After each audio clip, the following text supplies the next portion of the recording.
Welcome to Backseat Confessions Podcast.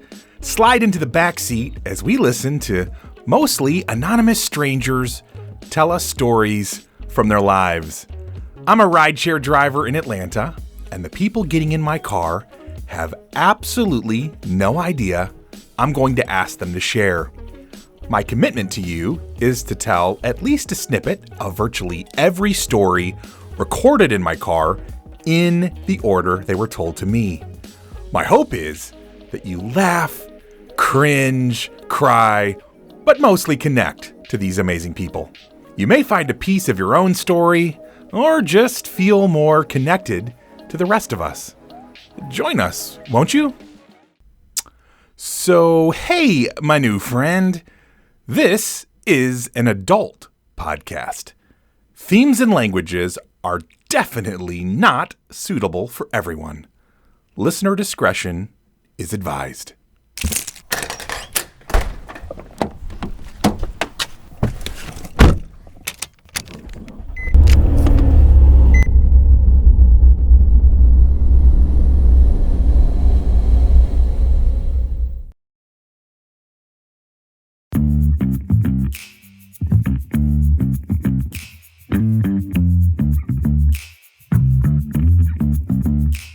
One of the things I've noticed about this second season of BCP is that I went from 5 or 6 stories per episode in the first season to usually 6 or 7 on this one.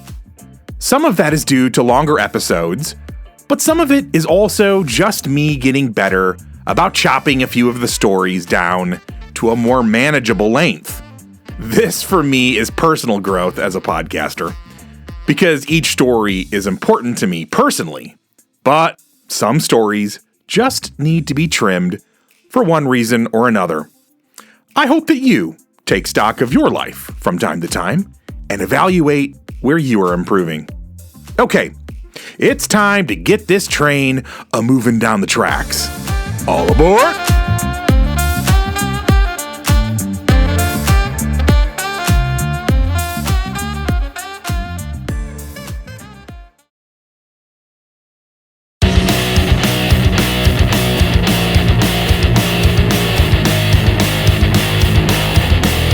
We get off to a wild start today with a story from a quite wasted rider telling us about an Uber ride filled with debauchery. Story number 160. Saturday, February 20th, 2021, 4:55 a.m.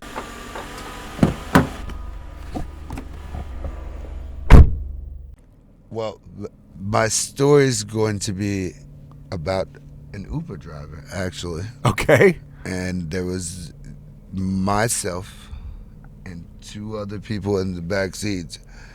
And we may or may not have started off with smoking a weed pen. Okay. And then someone may or may not have had some cocaine. Oh, wow. And then it may or may not have been that they didn't pick up another ride. They may or may not have picked up another ride. What is it? Because we pulled over, did cocaine, and... Oh, you mean with the driver, too? Yes. Oh, my God. And the girls were snorting lines off of our dicks. And Wait, that's for real? No, like, I swear on your life. Wow. Wow. That is the craziest party I've ever heard in an Uber. Oh my gosh. I've been in, me being in the industry, we all had buddies, so Yep. You didn't need another ride. You made all your money that you needed with the one ride. But, and end of the story. You could fill in the blanks and everything else with that. Wow. So does that go down as your wildest Uber ride? I mean, when's the last time you were in the Uber and the chick snorted a line off your dick? No, I can honestly say I've never had that particular experience. You've got me beat. So, and I'm black and Jewish, so I do have you beat. Ooh. Wow. I'm one of those. I like that. I love And the so at least you're circumcised. Well, there you go. That's right. Well, man, thank you so much for sharing your story. I appreciate it.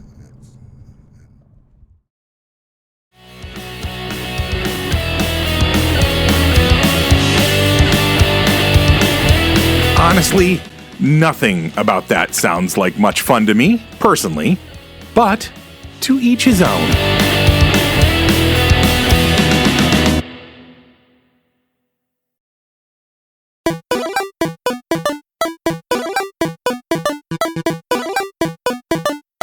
Funny how these things work out, but our next rider also tells us a story of an Uber ride that didn't exactly go like she wanted. I do love, though, that she has kept her sense of humor about all of this. Story number 161.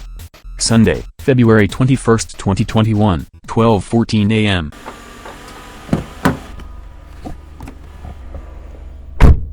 So, in October of last year of 2020, I was in Chicago, me and a group of my cousins, and we requested a Uber. Right. We were at the Navy Pier, and oh yeah, I love that area. One of my cousins kept stating, "Oh my God, how long is it gonna take us to get to the room? I really have to pee." And the guy stated, "Oh, it's only 15 minutes. Well, lo and behold, we get on the interstate, and it's a freaking highway. Oh, no. And it was already a group of 5 of us, so we're all patched up on each other's lap. And my cousin pissed on me in the Uber car. No. And, yeah, it was really, really bad. And it was cold at the time, so we took the rest of the trip. I was wet, she was wet, and everyone was cold because the Uber driver turned down all of the windows. No. Oh my God. So that's a really crazy Uber story. That is a crazy Uber story. Gosh, it's too bad you're not one of those people that actually enjoys being peed on, because that could have been like a great, right? There's those weirdos in the world who love that. So, yeah, man. No. Well, I assume you and your friend, or you and your friend, I assume you and your cousin are still friends, though? Oh, yeah, of course. Even though she pissed on me. Even though she pissed on you, she's still your cousin and you love her. Gosh. Well, that's pretty amazing. Thank you so much for sharing. Thank you. Yes, ma'am.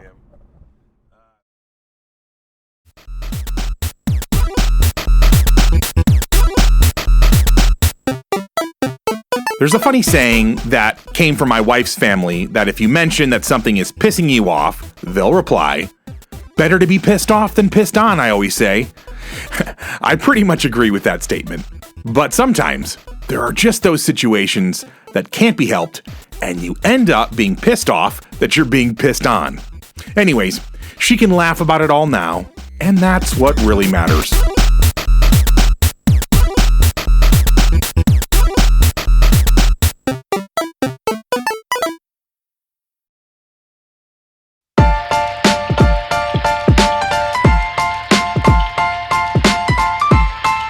I'm an absolute fan and almost hungry for a steady stream of inspirational and hope-filled stories. Don't get me wrong, I enjoy all the different types of stories shared here, from the sad to the crazy to the scary, really all of them. But I do have a special place in my heart for the inspirational. Story number 162. Sunday, February 21st, 2021, 12:34 a.m.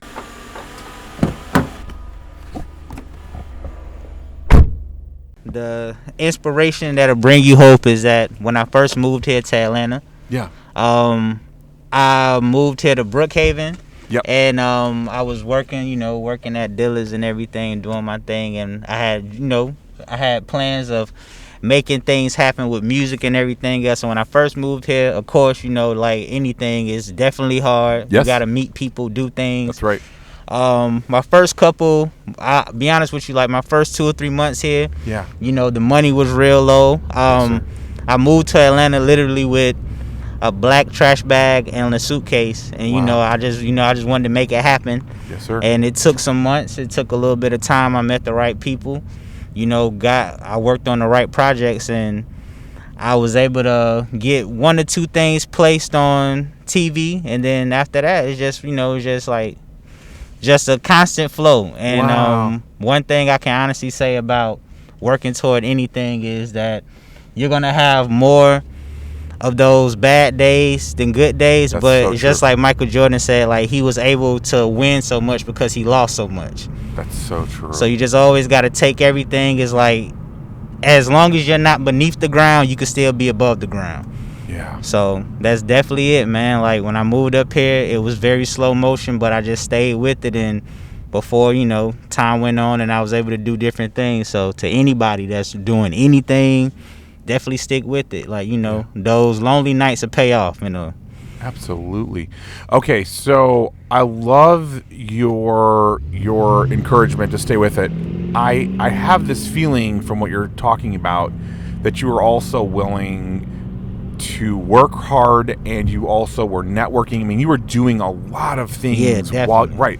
So talk to me a little bit about that, if you don't mind, like how important all that is, and maybe what some of your motivations, or how did you stay able to keep grinding? It's really and truly, I knew when I moved up here I had a goal, and I wanted, and like any person, that they want to succeed for themselves and their family and friends and everything. So I definitely stayed with it. And I met somebody here, and they told me one of the smartest things I've ever heard here in Atlanta from somebody. They said, remember, at the end of the day, a lot of this doesn't really matter except for what needs to be done. And I always kept that in the back of my head. And what does that mean? So pretty much, it's like, you can be wrapped up in a lot of different things. Okay. But make sure you just stay on your goal. Like, Okay. if you come here to do something, make sure it happens. Yeah. Cause you never want to look back 5-10 years later like, oh man, I should have did that. Right. So especially here in Atlanta, with it being a place of opportunities and everything, Yes. always attack your opportunities. Whenever you can do something, just do it. Wow. Yeah. Did you have what gave you the inspiration and sort of that internal knowing that if you were willing to sacrifice, if you were willing to take more hits than wins, that eventually stuff was going to come to you? Like, did that come from a parent, a relative, religion? I mean, like, where did that come from? It came from a lot of different places. One, it definitely came from my parents, my mother and my father. Yeah. I was very close with my dad. My dad passed away when I was 10. I'm so sorry. So he and I were like best friends, and even at a younger age, he always talked to me like an adult. So he always told me like the right things. So Yeah. after he passed at 10, I was able to, like, apply a lot of that to myself. Wow. And I just always kept that with me. Just go forward. Like, everything's like, nothing's gonna be perfect always. No. Yeah. You just go forward and just make it happen. Wow. Man, that's really powerful. So, like, I cannot imagine losing a parent at 10. That's so freaking hard. But I love that his encouragement and his inspiration, like, you carried that with you. Wow. Well, I don't know what your feelings are about the afterlife, but if you do believe in an afterlife, I feel like your dad's really proud of you, my man. Yeah, man, definitely. That's something I always just keep in the back of my head, because like, you always want to, no matter like your age or whatever, like, like, you do want some kind of approval from your parents still as an adult. So Yeah. now I'm 33. Okay. Wow. So like, I definitely, like, I always try to make my mom happy, and I know, my pops is definitely, I'm hoping that he's happy with everything I'm doing, because now that I have a child, he's 10 months. Aww. So, like, I definitely try to move forward with him. Yep. Just like my dad moves forward with me, and just teach him stuff, and just the same thing he told me, just always try, because when you don't try, that's when you don't make it. Yeah. So that's what I always did. That's awesome. Being a new dad, like, how does it feel right now to be a young, a new father? It is, honestly, that's one of the, like, that's one of the most, like, satisfying things ever. Like, that really validates me. Okay. Like, you know, like I really do love my son, love my family. So like being able to do things for them and for him is like perfect. Like he was born during the pandemic last year, of course. So, you know, like it was like April when he was born. So, you know, like this is when like everything first started shutting down and everything. So it gave me, so while everything was closed, I was fortunate enough to spend a lot of time with him. That's so cool. And everything. So of course, like we're a little attached to each other, whatever. So, but you know, it's definitely being a new dad is great. Being a dad is great, period. Yes. You know, just enjoy every minute, because just like your parents tell you, like, wow, you got so big, like I knew it. Their children grow fast. So fast. Yeah. Wow. Well, man, thank you so much for sharing it. I guarantee you somebody listening to this, and I think more than one, is going to be this is going to come at that right time when they're pursuing a dream and they're thinking about giving up, and your words are going to kind of give them that little oomph to like, nope, I'm going to keep grinding. It's going to be worth it. So thank you so much for sharing that, my friend. Always, man, always. I appreciate it. Yes, sir.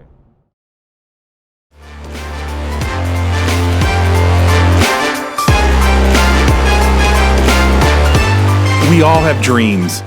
And unless you know you're supposed to let it go, which, by the way, is a real thing, then I really hope you keep going. Do the work, show up, keep grinding, and most of all, keep believing. I know for me personally, sometimes I've had to change what my picture of success was to feel like I'd achieved it. And other times, you just have to keep going against all the odds.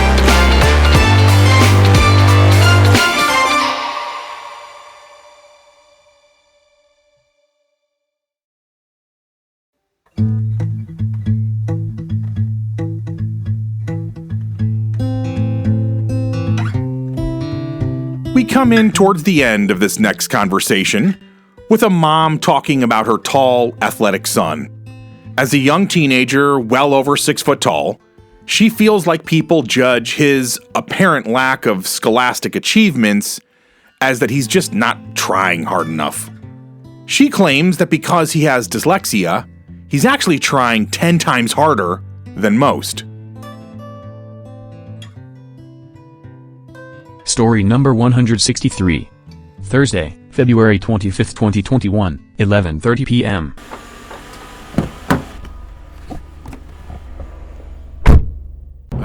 Now I understand what you were trying to say originally. I was trying to make sure that it was clear in my head that basically because your son is a big athletic kid and has all this confidence, people, when they see him struggling in school, don't realize that the reason he's struggling is not because he's lazy and just relying on his size and his athletic ability, but he is struggling because he's got this underlying dyslexia issue. So that makes total sense. Yeah. It's kind of your normal bias. Like sometimes people in this world think that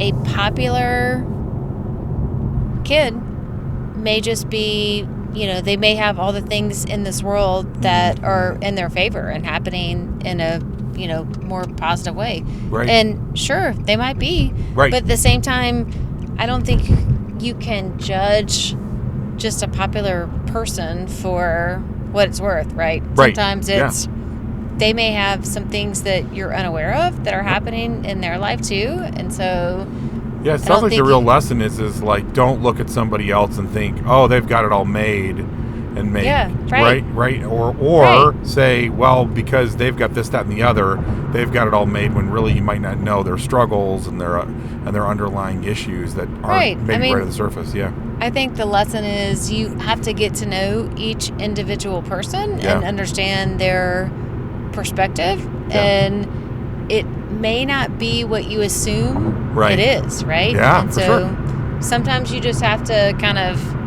meet them halfway and learn a bit about their perspective before you judge their life. So yeah, absolutely.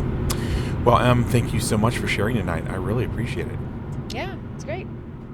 Loved it.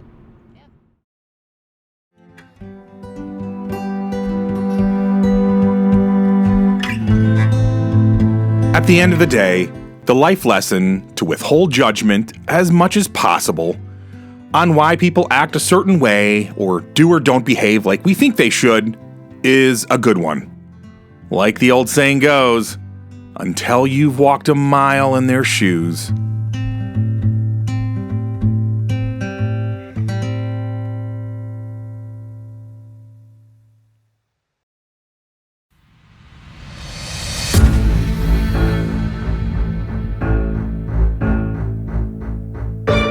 Our next rider shares his story of dealing with his childhood trauma, and he does it with so much vulnerability and honesty. The strength of the human spirit to survive and even begin to thrive when all the cards are stacked against you never ceases to amaze me. Story number 164. Friday, February 26, 2021, 12:27 a.m.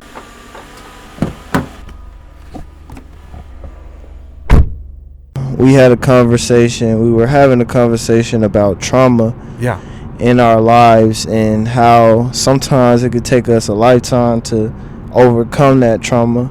Personally, I dealt with trauma from when I was young.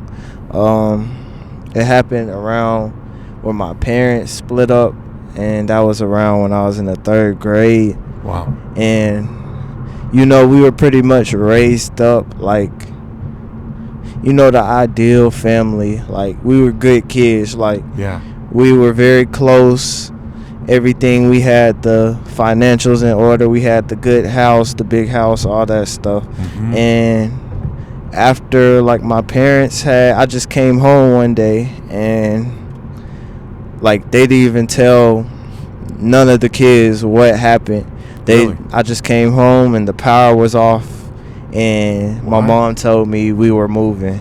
Wow. So after that, my dad, he kind of just disappeared from the scene for a while. Okay. And in that house, we actually stayed, and we slept there for a good period of time without any power, without any gas. We used to sleep by the fireplace, and that's when I seen my mom kind of just spiral, and she was the person to never even take a drink or drink. She never drunk in her life. She didn't like liquor at all. And she started working at a liquor store, and we used to go there every day after school, and I feel like that's when her alcohol addiction kicked in, when my dad and her split up, and I think she was maybe heartbroken and found a way to cope. And I'm still dealing with that addiction to this day, to the point where we're kids, and we're having to grab the wheel because she's swerving in the road and can't keep control of the car because she's so drunk. To the point that where you're banging on the door outside of the house, and she's passed out, and we're out there all night, and it just doesn't stop there, because she doesn't know how to control it, and she gets to the point where she's incoherent, and you literally can't talk to her. And I didn't get her to admit that she had a problem until I was about 21 years old. Wow. And that's something as a child I was looking for my whole life. Like, one time she literally told me she was going to kill herself, and that she wanted to kill herself, and I begged her not to, and I told her if she loved me, then you would stop. But it never stopped. And as a kid, I took that as, dang, my love isn't enough to stop you from this problem. But as I got older, I realized that we all have our own demons, and sometimes it's just out of your own control. That it's not that maybe she didn't love me or none of that. It's just she could not stop it herself if she wanted to. That's right. Yeah. So that's just things, insight you get as you get older and you start to have kids, because I have a kid now. Yeah. And I try to make sure he doesn't grow up with any trauma. Yeah. But I know that's not even realistic to say. Right, yeah. Sadly. Yeah, sadly. it's not realistic to say they're going to grow up with no trauma, because now I'm dealing with I don't see him as often as I would like. Yeah. And he sometimes when I leave him, he kind of freaks out to the point that like he thinks I'm not going to come back, or he's not going to see me. Sweet buddy. So Man, that kind of, and I hard. kind of see the cycle repeat itself, and it's like I realize, dang, parents are not perfect. They make mistakes. I'm making mistakes, and I'm not even trying to make mistakes. So, but, and I would say the trauma goes,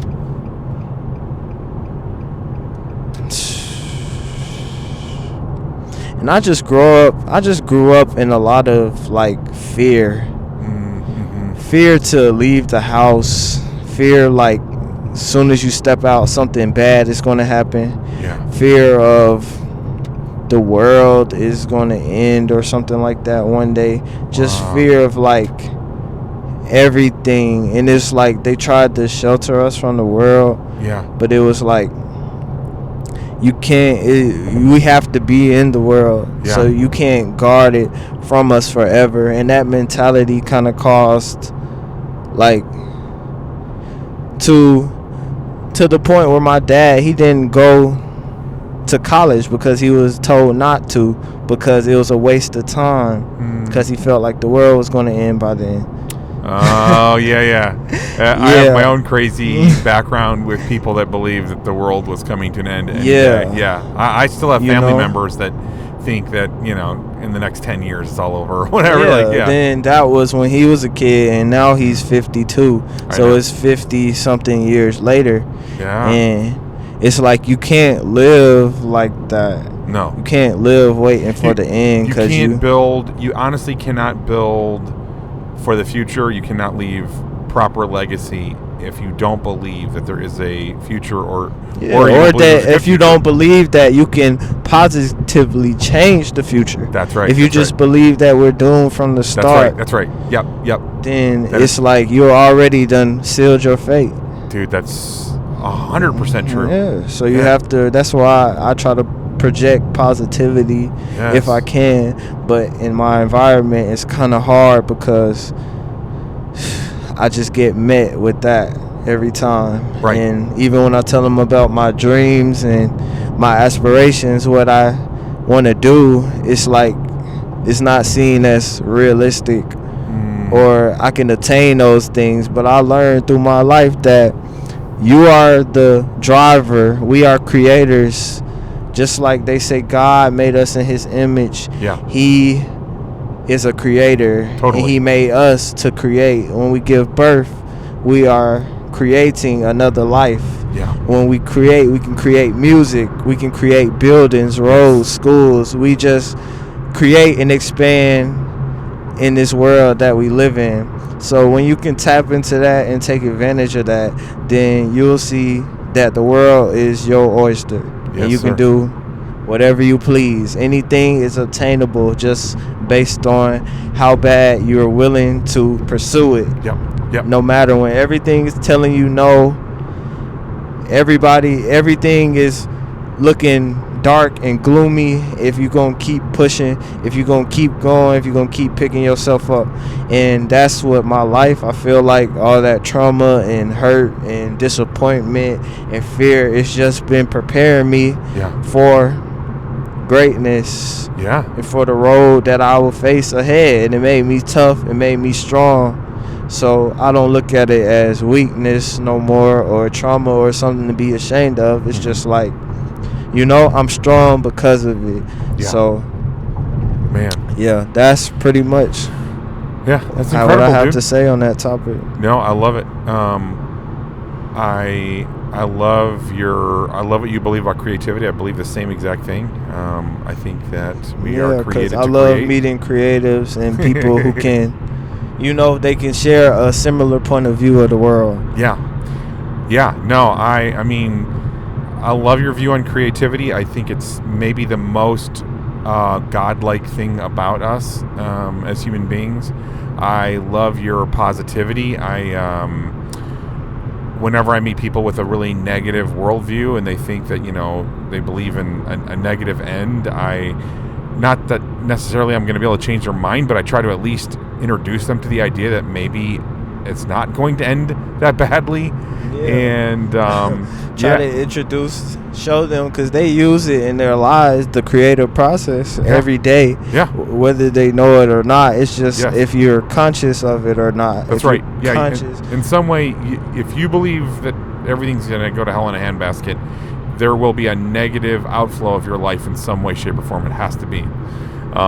Yeah, 100% agree with that. And then I love too that your take on basically pain and trauma that that with dedication and grit, like you're going to turn it into something good and something beautiful. So, man, dude, this was really this was powerful, man. Your story, I guarantee you, your story is going to touch people. I mean, I was moved the entire time you spoke. You're one of those people that I believe that as you get older and as you continue to share your story in different ways, there are going to be other people that have come from hard backgrounds that are going to find life and hope through your story. So, I hope so. That'll be one of my missions in life, to inspire people to show you that you can do it too. Yeah. And that's really all I want to do.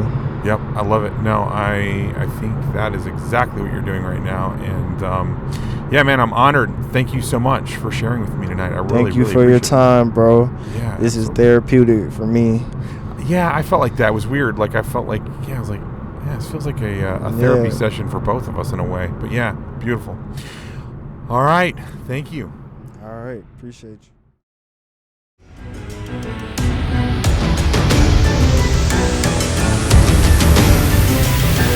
I love that ultimately he took us beyond just the trauma and to the place where he is fighting to dream and stay positive.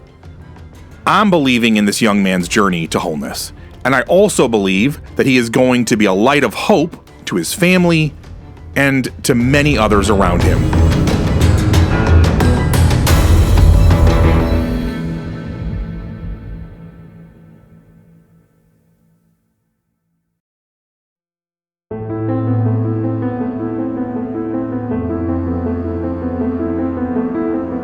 Our next rider also shares about loss.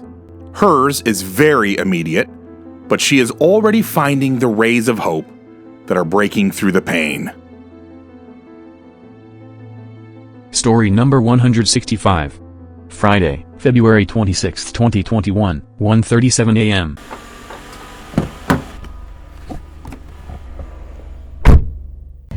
So I would just like to say how awesome teenagers are, because I am a high school teacher. Oh, wow. And I just lost a friend a few days ago. And So sorry. I was feeling very guilty about missing school and not being there for them. And of course they made it up to me in the utmost way that they possibly could. Not only did they send me messages telling me that they were sorry, but I called a coworker this evening because I was going to call out again tomorrow just because I needed another day to collect my thoughts. And apparently one of my classes has a surprise for me when I get back. Aww. And it just reminds me that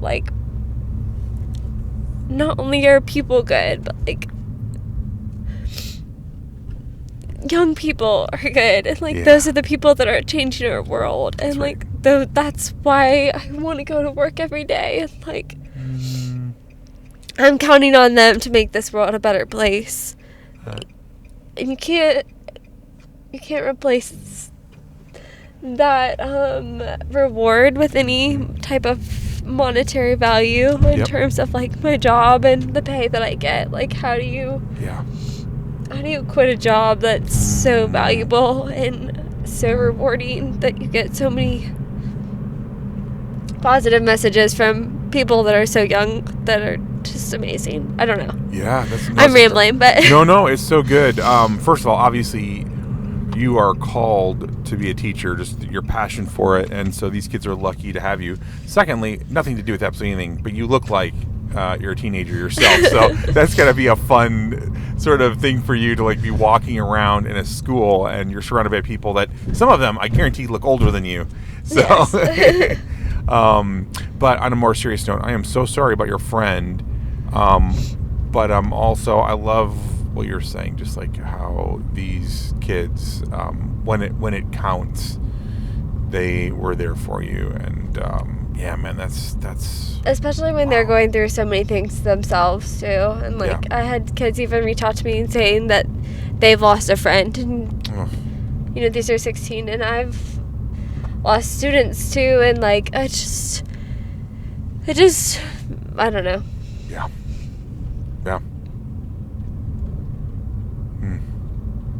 I'm not good on a microphone. What's that? I don't know about this microphone. Well, but I just wanted to say that teenagers are the best. Yeah. And they continue to surprise me, and they continue to amaze me, and I don't even care how much money is in it because they are well worth it. Wow. Well, thank you to the teenagers, and thank you for just being who you are and for doing what you're so obviously like called to do. Like that's, thank you. Yeah, that's amazing. Bless you. Thank you so much. Thank you. Thank you. Truly. I don't know if that was like No, what that's... you were looking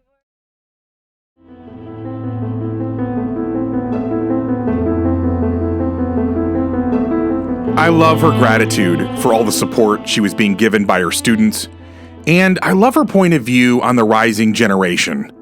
Sometimes it can feel like we're being inundated by messages telling us just how bad the upcoming generation is doing. But stories like this one remind us that it's just not true.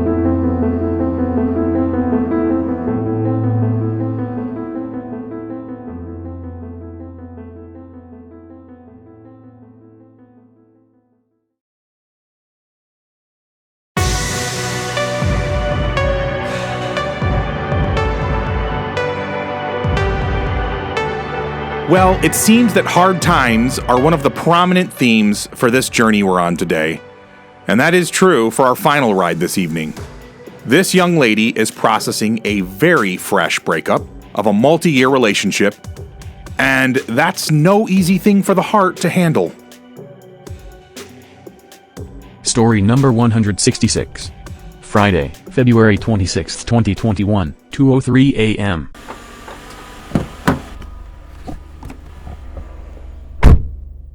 So my story is I recently went through a very shitty breakup. Okay. Wow. Started with, it's a long distance relationship. And those are always so tough. And they're already shitty, right? Right, yeah. But it was also an on and off relationship beforehand. Okay. Known him for 7 years. Oh, okay. Always took him back. Mm-hmm. He moved out to Colorado. I would always go visit him. And then he decided he wanted to be with me again. So I said, yeah, why not? Yeah. And so we had this relationship, and it was working throughout 2020, quarantine, whatever. I was bored. So Right. I think that's why I said yes. Right. It was better than nothing. It's better than nothing. Uh-huh. So we started dating again and again. And recently, he started being a little weird. Okay. I went out for New Year's for 2021. Mm-hmm. He picked a fight. I was like, what's going on here? And then that's beside the point. Recently, about a week and a half ago, he went MIA for about 24 hours, wasn't answering any phone calls, any text messages. And then he butt dialed me. Ooh. I listened to the butt dial for 3 minutes, him and another girl together. Oh, delightful. Yeah, it's great. They went out of town to Aspen. They were in the car getting ready to leave Aspen. I heard the whole conversation, everything. Yeah. So I listened. And then he pulled his phone out, hung up on me, and I called back several times. He never answered. And then he calls back 5 hours later and is like, it's not what you think.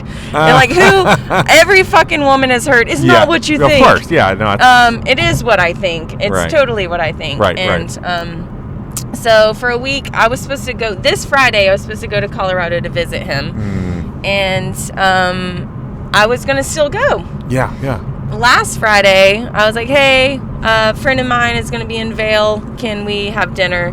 And he was like, I'm going to be working all weekend. I was like, okay, you didn't tell me that 2 months ago. So I was like, should I cancel my trip? He was like, yeah. Wow. So I canceled my trip, book it for Miami, and then 2 days later, his Instagram story, he's in a full-ass relationship. Oh, my gosh. What a So, delightful young man he is. Terrible breakup, right? Yeah, I'm so sorry, girl.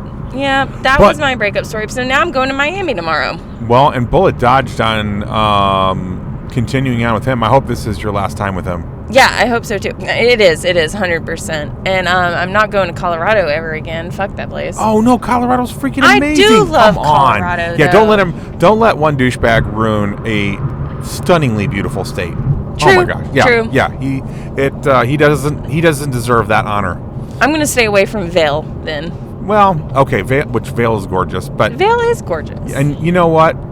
Your broken heart is going to mend. I promise you. There's way better guys out there. You deserve way better guy. I and yeah, and eventually you can go to Vail if you want to, and he can be there or not be there. All right. Not to be digging into your business. Give me all the questions. Well, I'm just, this is Backseat Confessions. I pulled up where I got you from, and I thought you said something about just leaving your boyfriend's house. Yeah, what's going on I don't there? know you. So No, yeah, this is a little bit of a white lie, but this is definitely someone I've been interested in so long distance relationship.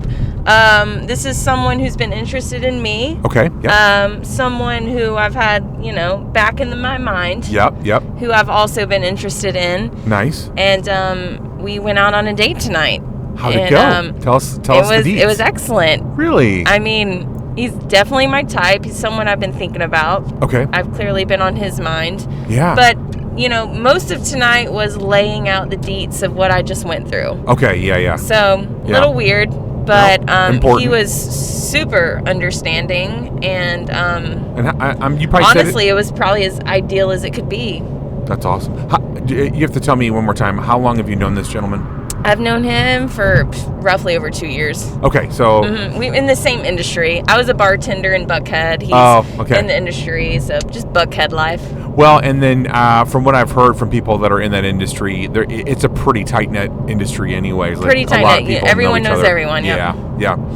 Well, that's very hopeful. So you're going to go stick your toes in the sand in Miami, and there's this glimmer of potential new boyfriend material, maybe possibly. I hope so. Yeah, I hope so. So this, I hope it's not like a one date kind of thing. I hope when I get back from Miami, he wants to take me out. He definitely told me, he was like, well, let's reach out after Miami. I was like, of course. And he knows I'm going to Miami to just kind of unleash a bit. Yep. It's definitely, because this flight was supposed to be to Colorado. Yep. I did not get my refund, so I only had a voucher. So I was like, Miami it is. Yes. Yeah. Mm-hmm. Yeah. So. Well, I hope you have just an amazing time. Thank you get to, I don't know, shake it off a little bit. I mean, I know you're still gonna. I mean, if you've known someone for 7 years and you've been romantically involved, that's gonna leave a mark. Yeah, for sure, and as it absolutely should. But I hope you get a little reprieve, and then this is interesting. Hopefully, this guy interest turns out to be something that'd be pretty cool. I hope so. Appreciate that. Yeah, thank you so much for sharing, Missy. Absolutely.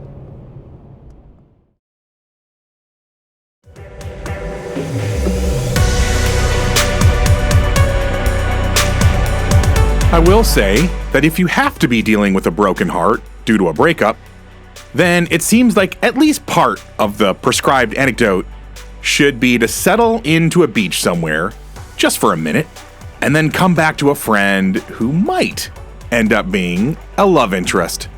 Miss C, I personally think you're gonna be okay.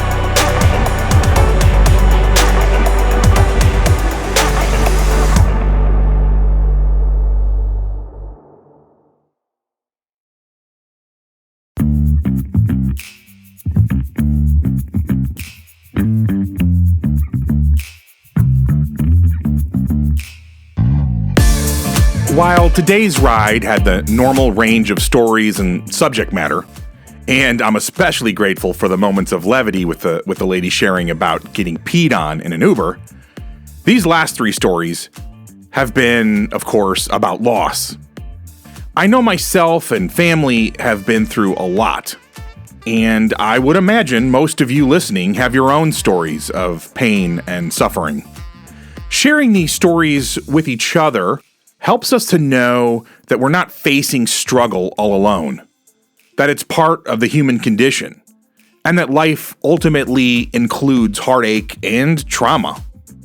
But I'm also super encouraged that in those last 3 stories, there are glimmers of hope. Signs that things will not always be the way they've been, especially as we start to make new and better decisions for ourselves. And that's my prayer for all of us. Never let go of hope. And know that if you don't give up, you do not have to be a prisoner to your past, to the things you've done, or things that have been done to you. Shalom, my friends.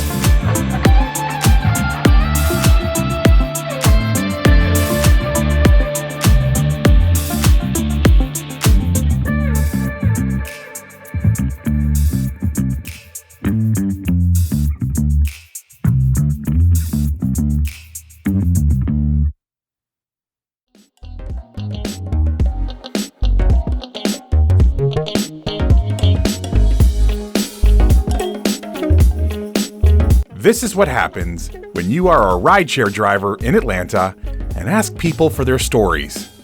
These weren't handpicked people with great stories. They just happened to get in my car and be gracious enough to share with all of us.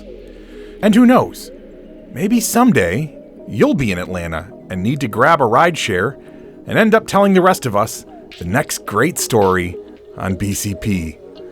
I'd actually encourage you to, every so often, just ask a stranger to share a story from their life. You never know what you might learn. I believe that our stories are powerful. They can make you laugh, cringe, cry, or even get you to think or feel differently. Our stories can truly make this world a little bit better place. So please, subscribe, rate, and listen to this podcast and share it with as many adults as possible. It would mean so much to me. First and foremost, I want to thank the incredible writers who trusted me with your stories. You're my heroes. Thanks also to all the people in the background who have believed in this project/dream. All of the music on this podcast was found on pixabay.com, and it was free, which is an amazing gift when you're starting a podcast on a shoestring budget.